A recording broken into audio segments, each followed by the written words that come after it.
What's up, everybody? This is Zach with the Nerdcade Network, and today I am bringing you my review of Batman vs. Superman: Dawn of Justice. Just returned from watching a 7:30 showing of a standard version of the movie, and wow, a lot of hate has been put out about this movie. A lot of bad reviews have been given, and I'm going to be straight up with you. This is not one of them. Derek and Robbie might not agree with me. Derek hasn't seen the movie yet. Robbie said it was okay. But this is my review. This is a review from a Batman fan and a DC fan straight up. So just putting that out there. If you don't want to hear good things about the movie, then you might want to shut off the video right now. There were things that I didn't like, but there were a lot of things that I did like about the movie. So we're going to get right into it. The thing that I think a lot of people have a problem with is how the movie is pieced together. It's very just segmented. It's Bruce Wayne, Bruce Wayne, Clark Kent, Lex Luthor, and it feels a lot like a comic book. So me being a comic book reader, it felt pretty normal to me of the way it was segmented up. But as a moviegoer, it felt a little disjuncted. That's where I think a lot of people are going to have problem with is how everything is laid out and put together. The first part of the movie is slow, but I think it's groundwork that needed to be laid out for Bruce Wayne, which we haven't even seen in this universe yet, and why he has the mentality he does towards the Man of Steel. And you also get introduced to Lex Luthor, which is not the normal Lex Luthor that we've seen. It's a younger Lex Luthor. And to be candid here, Jesse Eisenberg at the very beginning of the movie, I was like, oh my God, this is going to be atrocious. This is going to kill this movie. And throughout the movie, Jesse Eisenberg actually proved to be a pretty good Lex Luthor. And that coming from somebody that truly hated the choice. Truly. I am 100%, I hated them choosing Jesse Eisenberg. But that being said, the movie is going to feel a little weird to a lot of people, but comic book readers, I really think you're going to be able to get into it a lot better. And that being said, yes, it's a comic book movie, but it should still feel like a movie. Just get over it. It's going to feel like what it is, and I kind of like the way that they did that. Bruce Wayne, I think Ben Affleck did a really good job of inhabiting the role of Bruce Wayne. It's definitely not Christian Bale's Bruce Wayne. You get a little bit of the playboy mentality in one scene, but it's not much. He doesn't really play it up. He's grizzled. He's older. He's not really trying to prove that he's this billionaire playboy anymore. But I really enjoyed the way Ben Affleck went at the character. Ben Affleck's been a comic book fan for years, so I think he had a very grounded way of going at this, but even being something phantasmical at the same time. His version of Batman I thought was really good. It was just this hard soul that just wanted to prove that he will take you down no matter what. And you see that very first scene where these two officers arrive at a house that has prostitute sex trafficking going on or whatever, and the cops find the females that are down in this cage or whatever, and they're like, oh, this devil saved us or whatever, and then you see they say he's still upstairs, and of course the cops don't understand what they're saying. But then what's awesome is I get this is a comic book reference to something that happened in The Dark Knight Returns, where Batman is taking down some thugs, and this younger cop tries to take down Batman, and the older cop he pretty much reprimands him and everything. But it wasn't beat for beat Dark Knight Returns, but it was really cool to see that reference. If you know what you're looking for, it's in there, and that's so cool being a Batman fan that is closer and closer to the comics. The suit freaking amazing. Love the suit. We've seen tons and tons of pictures of it, but the suit was really cool. The Batmobile, I enjoyed it the little bit that it was in the film. The Batwing is really cool, and I like that they showed off Bruce Wayne's intelligence in this movie. And it was just really, really well done in that aspect. And Alfred was just so cool being Jeremy Irons. I can't wait to see a Batman solo film to really fill out those characters in that relationship, because when it gets down to it, Batman's main relationships are the Joker and Alfred. Those are the two main ones. So I really, really enjoyed Jeremy Irons' portrayal of Alfred, even if we only got a little glimpse and a little bit insight to that. So I'm looking forward to that in the Batman solo film. Lex Luthor, I mentioned him a little bit earlier. Jesse Eisenberg embodies the manipulative characteristics that Lex Luthor is known for. Throughout the whole movie, he is just pulling the strings. He's not somebody that's going to put on power armor and fight the Man of Steel or Batman. This is somebody that pays people to do his dirty work. He manipulates people with his mind power, and that is a big thing that a lot of times, especially all the Superman movies, have done wrong. Gene Hackman, awesome actor, never played Lex Luthor the right way. Kevin Spacey, one of my favorite actors of all time, didn't play Lex Luthor the right way. Jesse Eisenberg had gotten closer in this one movie to Lex Luthor. Now, there were tons of things that I did not agree with when he's like, "Oh, the red capes are coming," but the difference between the comic book version of Lex Luthor and the version that you're going to see on screen when you go watch this movie is this is someone that has social anxiety almost.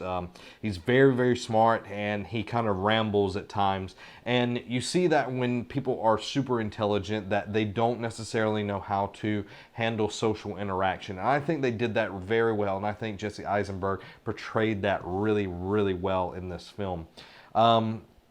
The congressional hearing that you've seen in promos and everything plays a certain part in the movie. I'm not going to get into that. I kind of skipped over this. This is going to be spoiler free until later in the video. I don't want to give any spoilers out here because I don't think spoiling a movie right away is the great thing. So if you want to see the spoiler stuff, that'll be later on. But the congressional hearing, the congressman that you see, or congresswoman that you see throughout the promotional material, plays a certain role in this movie that I think was underutilized at times. I think that it could have been a much bigger point. It comes back to Zack Snyder kind of pushing a lot of things into one film. I think it worked, but it was kind of rushed in some places.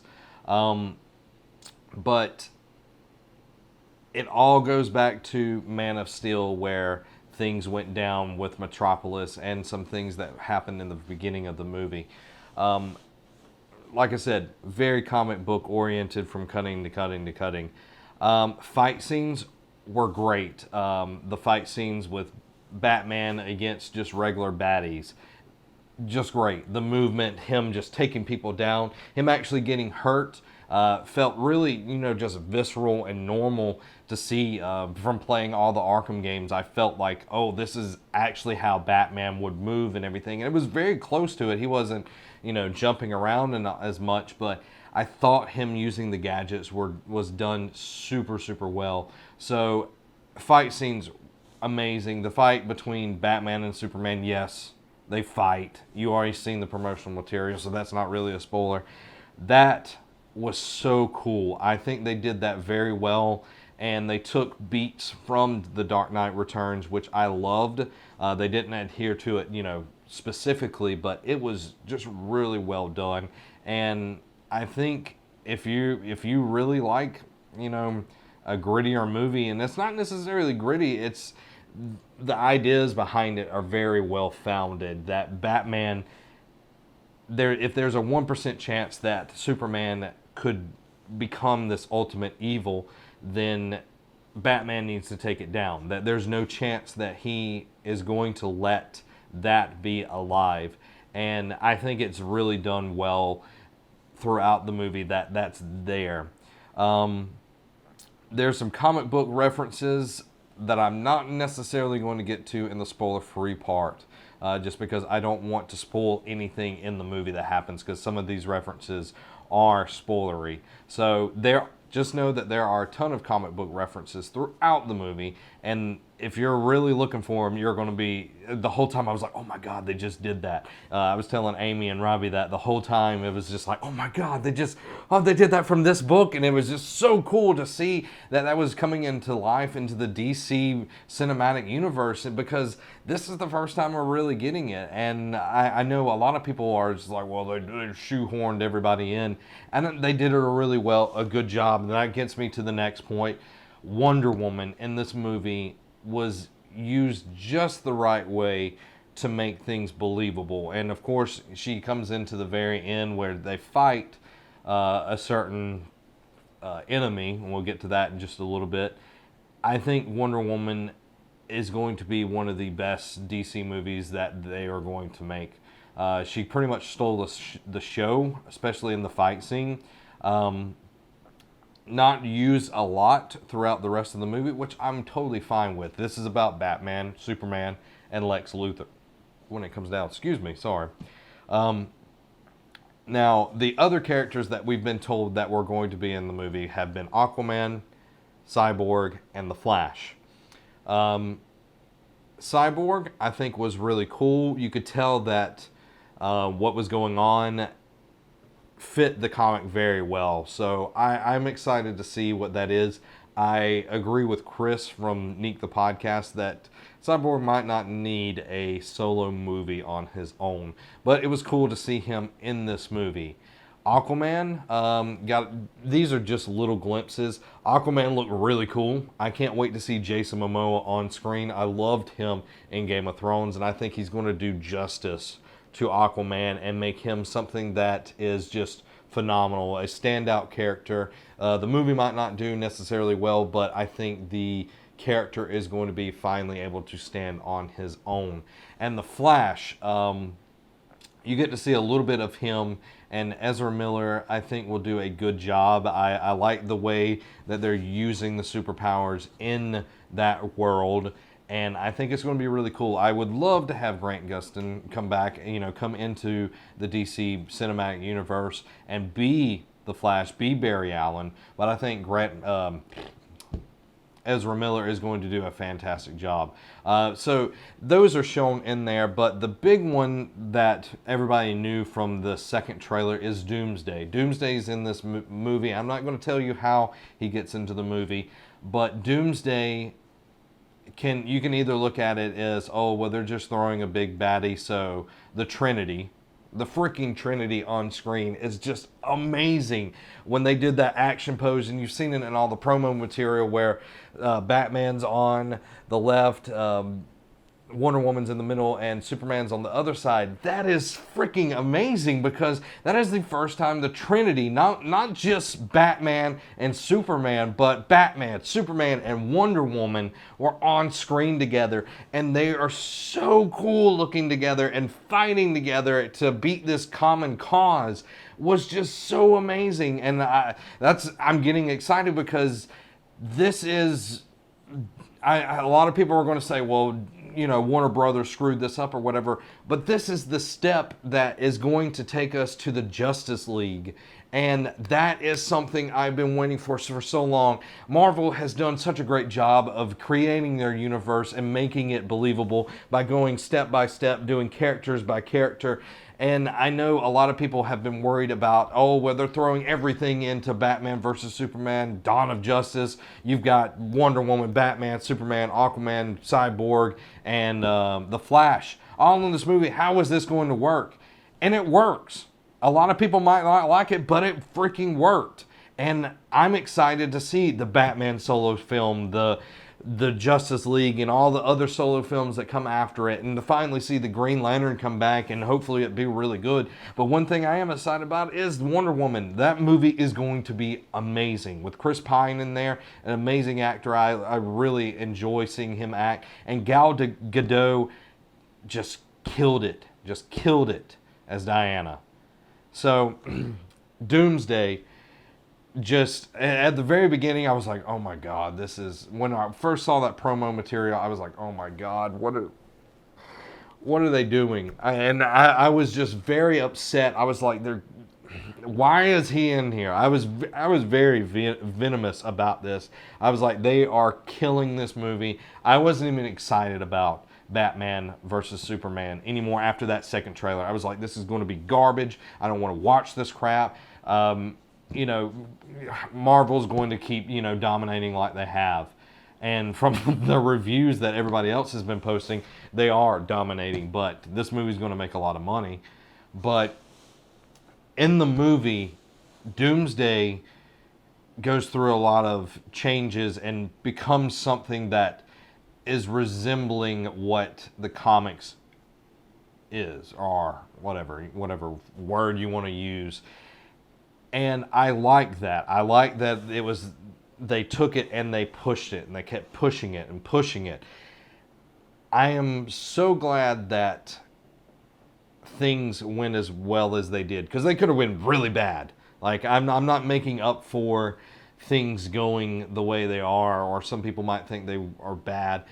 This movie could have been utter garbage. It could have been just a crap fest, and a lot of people probably say that, but I don't. I enjoyed this movie, and if you're a comic book fan, I don't care if you're Marvel, DC, Image, whatever you are, whatever comic books you read, My Little Pony, I don't give a crap. You need to go watch this movie. You might not enjoy it. You might say, well, Zach, you told me this movie is going to be really good.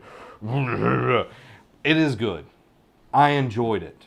For the first time in a long time since the Nolan trilogy, I enjoyed Man of Steel. I think that might be where a lot of this comes from. I actually enjoyed Man of Steel, and a lot of people didn't. But I think they hit some points where they really needed to, and they're going to learn from the criticism that is coming from this movie. And I think they're going to be able to go even further in the next movies that they're going to be putting out. I want to say Wonder Woman is the next one. I'm not 100% sure. Don't, nail me to a cross if I'm wrong. But I think this is the right step that they made. They made the step, and might not necessarily be right, but I think they made a good step, a step in the right direction to not necessarily catch up with Marvel, because Marvel is doing the Lord's work over there with all the stuff that they're doing, and I'm super stoked for Civil War. But I think DC is not necessarily playing catch up, but I think they're trying to do the stuff in their own way, and I think they're doing it a pretty good job. So I highly suggest watching this movie. Go in with an open mind. Don't go in with saying, oh, well, this is going to be the worst movie, or this is going to be the best movie. It's a good movie. It is a great comic book movie that people need to go and enjoy. And go in thinking this is a comic book movie. Yes, it's a little bit darker. It's not all humor and all of that, but it's got some great stuff in there. Fixing to get into spoiler territory, but before I do, thank you for watching. Thank you for letting me rant for almost 18 minutes on the spoiler-free part of this video. I really appreciate it. If you liked this video, hit the like button. If you didn't, then, well, go watch somebody else's review that bashes it, because that isn't going to be me. Hit the subscribe button so you don't miss out on any of our other reacts. We do Let's Plays all throughout the week on our channel, and make sure you keep coming back every day for new content. And guys, thanks for watching. This has been Zach, and now we're getting into spoiler territory. We're going to be in there in 5, 4, 3, 2, 1. Now this is spoiler territory, so get ready. I just love this. I love the movie. People might bash it. I've said that through all the spoiler-free part of it. But this movie was really, really nice to see, a breath of fresh air in some places. So I'm going to kind of go back over and expound on what I already covered in the spoiler-free stuff, and go into a little bit more detail and more spoiler stuff. Bruce Wayne. I really, really enjoyed that version of Bruce Wayne on screen. There's been tons of different Bruce Waynes. Kevin Conroy's Bruce Wayne, Adam West, all of these different other ones. I think this is one of the best ones. Kevin Conroy, of course, still being the best ever. but that was animated. But live action, I think this is going to be one of the better Batmans that we will ever see. Ben Affleck did an amazing job. Now, when they showed the origin of Bruce Wayne, and I think they did a really good job of showing that in this movie. It didn't take up a ton of time. It was just there, and it gave you what you needed to see, the death of Thomas and Martha Wayne. And the way they did it, and this is my one complaint about this scene, it wasn't in an alleyway. It was just on the sidewalk. Only complaint about that. But you saw that Thomas Wayne, when the robbery happened, that he balls up his fist and he goes to attack the mugger. Now, a lot of them, the mugger just shoots Thomas and Martha and runs away. But in this version, they actually gave the mugger a reason why to retaliate, why to shoot these two people. Because Thomas Wayne goes to attack him to protect his wife and his son. Anybody that has a companion, it be serious or not, if it's a real friendship or relationship, you're going to try to protect each other. And this being this man's wife and son, he's going to protect them. He's not going to cower down. And you see that. You see that fighting spirit. So he goes to attack the mugger and gets killed, gets slain there in front of his wife, in front of his kid. So it falls onto the mother. The motherly instincts kick in, and then Martha goes to attack the mugger. Now, this is stuff that we're not really have seen before. We've seen them just stand there, oh, I'm in an alley, here's my money, and then bang, bang. That's what you've seen in the past. But this is freaking real right here. This is real as it gets. And I know I'm talking about a comic book, but she goes to attack to protect her son because this person has already killed her husband, the boy's father, Bruce's father. And the thing that was so cool, and it harkens back to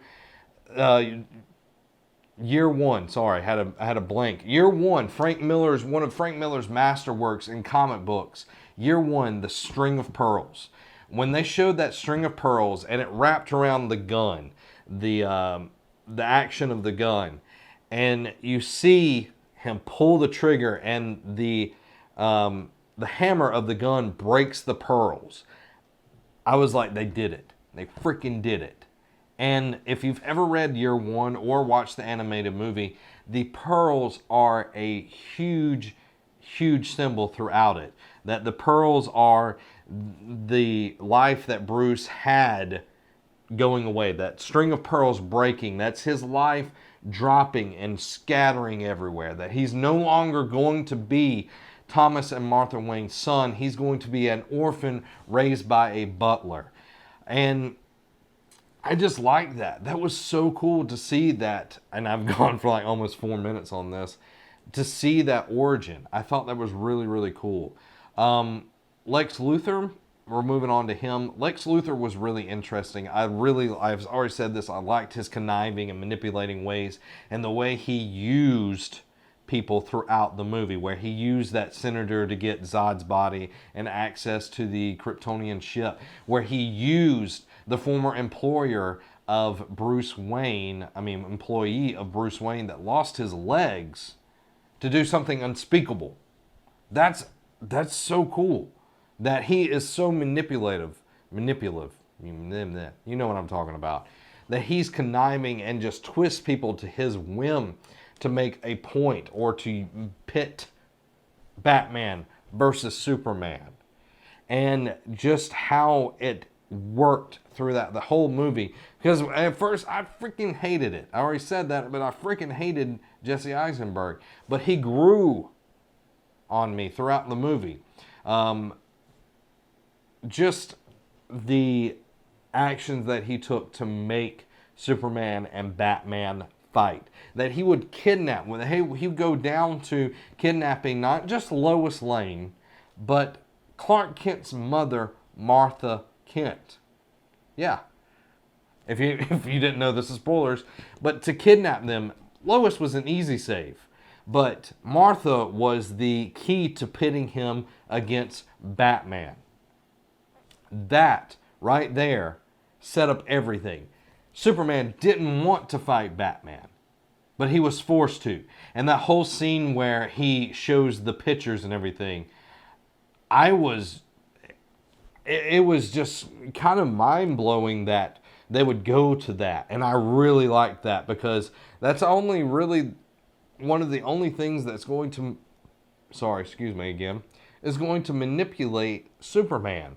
And how the anger in Superman, that portrayal of anger, that the heat vision just activated, and like he was fixing to kill Lex Luthor over his mother. That is something that other movies have not portrayed. And yes, he's supposed to be this Boy Scout and all of that, or, you know, truth in American way.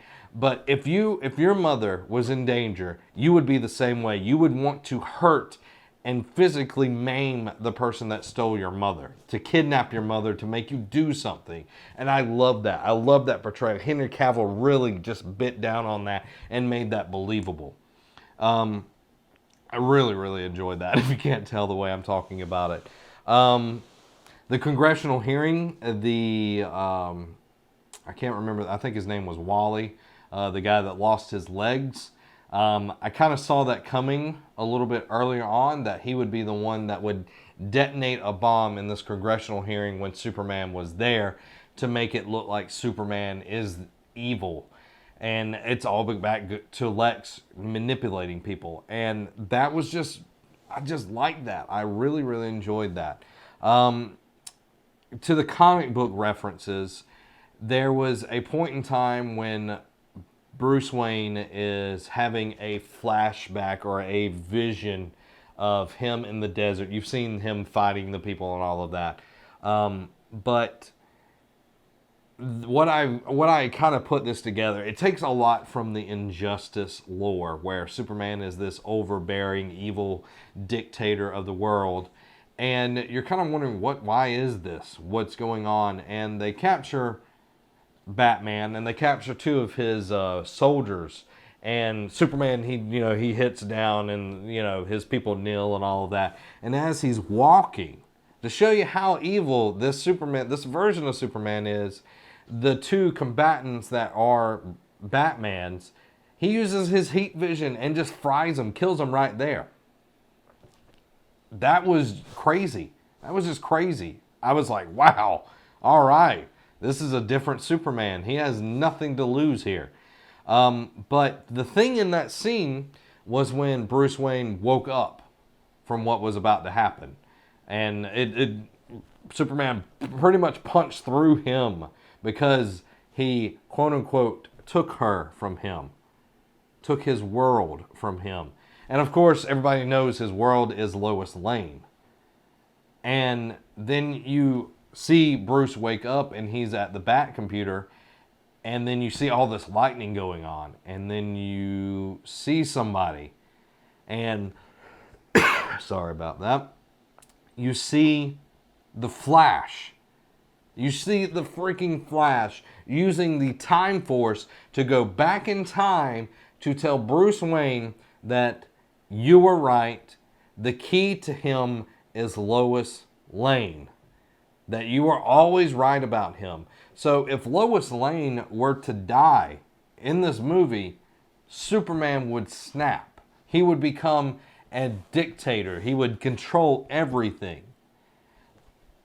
The Flash using the Time Force in the DC Cinematic Universe. That's freaking amazing. Yes, we have the Flash TV show, which I love. But this is in the movies, and unfortunately they're not connected, but that was awesome to see the Flash go back, and then he says, oh, I must be too early. I must be too early, or something like that. I was just astounded that they would use that they would do that they would set the groundwork for that. Loved it. Loved it. During the Doomsday fight, this is another comic book reference, during the Doomsday fight, when the military uses a nuke to try to kill Doomsday while Superman is fighting him, they go out into space and everything, and the nuke hits, and then Doomsday comes back and hits Earth in Gotham. I want to say it's still in Gotham. when they were launching the missile, I automatically thought they're about to do it. And when they started launching the missile, I was like, they have to do it. Please, for the love of God, please do it. And what I'm referencing is in The Dark Knight Returns, the comic, that there's a missile that was shot at one point in time that destructed, whatever, exploded around Superman. And it pretty much made him into quote unquote zombie Superman. It sapped all of his power. He was weak. He looked very gaunt. And it was always one of the most interesting like panels that were in The Dark Knight Returns and also The Dark Knight Returns animated movie. And to see that on film, to see that, and I was like, they did it. Oh my, wow. They finally did that. And using those things and seeing Superman just shriveled and weak and just helpless, I was like, Zack Snyder took this. Okay, and I know a lot of people don't like Zack Snyder, but this was so cool to see on screen.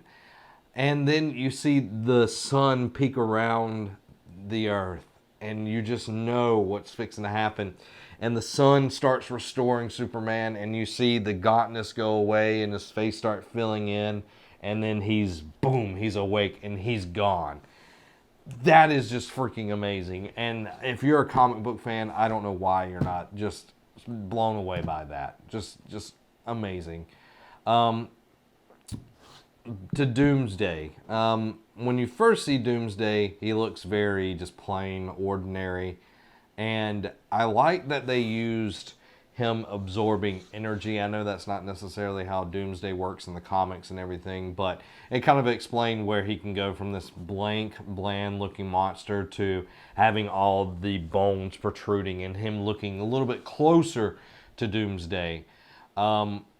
Really like that. I like that he was a challenge for all three of the Trinity, that Superman just couldn't beat him with his hands, that he was a lot bigger, he was huge, and that, you know, with all of her weapons, that Wonder Woman couldn't just take him down. But I did like that she could actually chop off one of his hands and everything.